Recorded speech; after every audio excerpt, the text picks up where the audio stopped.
Magandang araw po, welcome po sa aking channel, Nov9 TV. Patalasasan po, meron po ba kayong mga properties na napapabayaan or non-performing assets? Plan nyo ibenta, pero wala kayong oras pagbenta nito.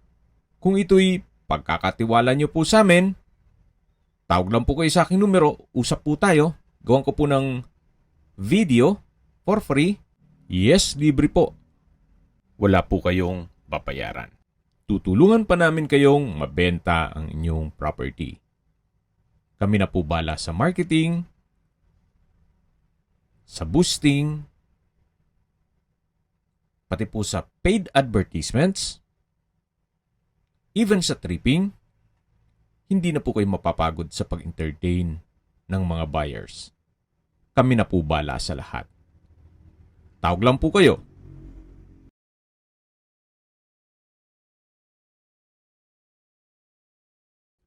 Nandito po tayo ngayon sa Molino, Bacoor, Cavite, kung saan meron po tayong bagong video presentation. Isang bungalow house na may lot area na 128 square meters.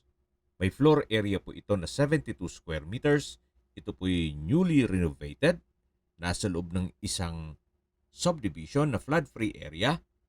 Mayroon po itong 3 bedrooms, 1 toilet and bath, formal kitchen, living area, service area. Nakabakod na po buong property. Pasok po tayo dito sa pedestrian gate. At dito naman po sa loob ay meron pong garahe na kakasya ang dalawang sasakyan. Sa mga naghahanap po ng low budget na property na nasa loob ng isang subdivision at wala na po kayong papagawa, titulado, buhay po ang may-ari, ito na po yung hinahanap nyo. Pwede nyo rin po itong gawing rental business. Marami pong naghahanap ng mga paupahan dito. Pasok po muna tayo para check natin itong property ni Madam at Sir. Meron po itong aluminum screen door dito sa main door. At naka-steel door na multiple locks. Mga 20 plus din daw po ang bili nila dyan. Ito po yung living area.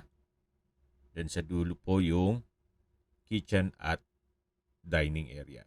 Hindi po kasama yung dining set. Bali po, bare lang po ito.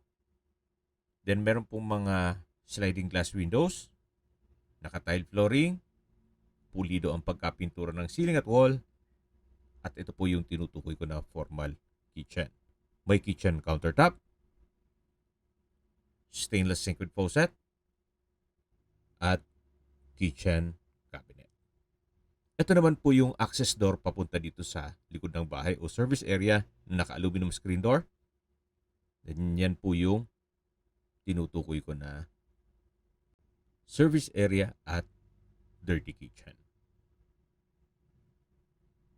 Meron din po itong countertop at double stainless sink with faucet. Then meron din po cabinet.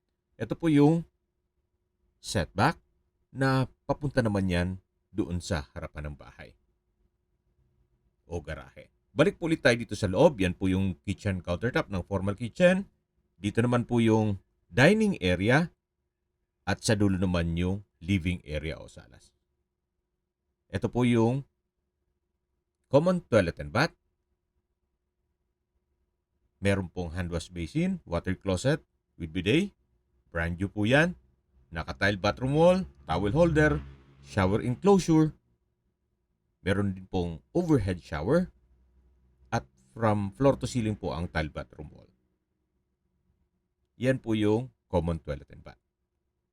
Then, ito naman po yung unang kwarto.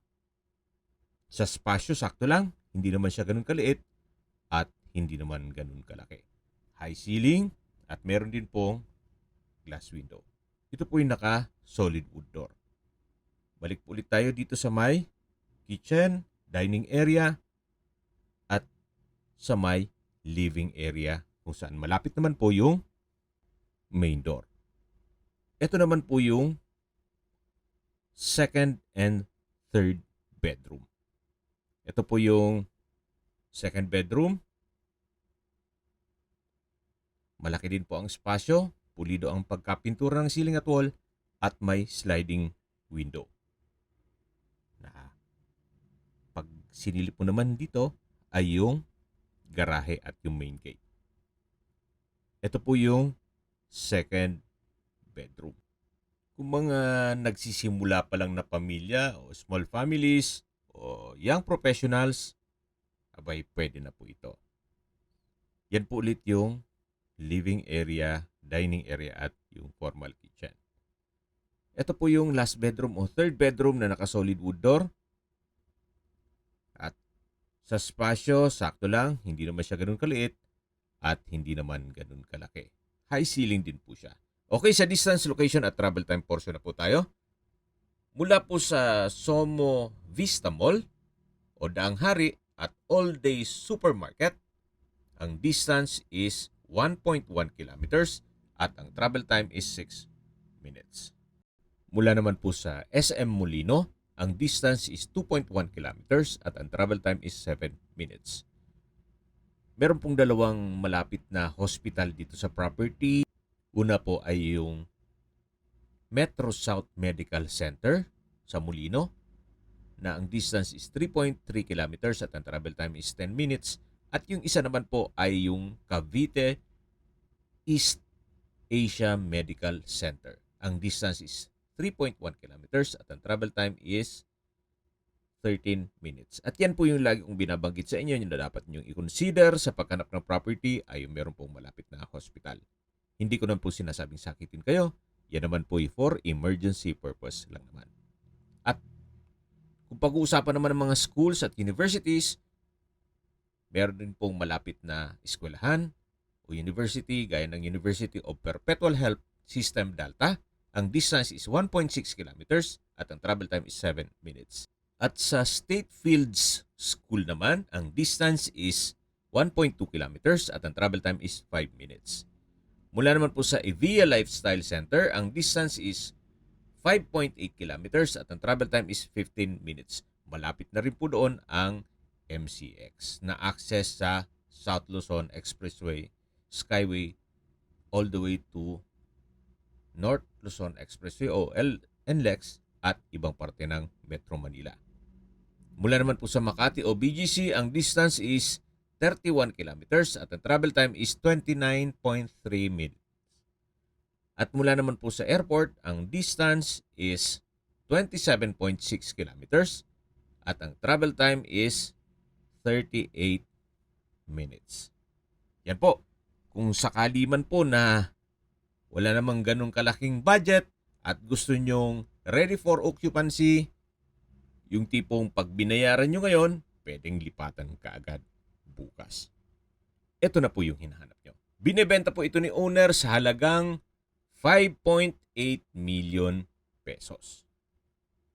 Napaganda po ng lokasyon, accessible sa public transportation, at malapit po sa mga business establishments. Kung may mga katanungan po kayo, tawag lang po kayo sa aking numero. At sa mga kababayan natin na sa ibang bansa, meron po akong WhatsApp, Viber, Telegram, at Signal. Same number lang po, 0917-316-3399. Sa mga nagtatanong naman po ng aming Facebook, meron po aming Facebook page na Nov9TV at Facebook Real Video. Meron din pong TikTok at Instagram. May ibang YouTube channel po kami, the Nov9TV channel, Nov9TV Listings, Nov9TV On The Spot, Nov9TV Updates, at Nov9TV House Rental. Sana po naibigyan nyo ang video presentation. Paki-like and subscribe na lang po sa aking channel para ma-update din po kayo sa aking future listings. Kung sakali po hanap nyo yung mas malaking sukat ng lupa, meron din po kami ibang listings na pwede nyong pagpilian. Huwag po kayong mag-atubiling tumawag sa amin. Then, let us know your budget para malaman namin kung anong property pwede naming ilong sa inyo. Sa lahat pong viewers, subscriber at nagtiwala po sa amin, salamat po sa suporta. Ingat po kayo lagi at yung pamilya. Maraming salamat po.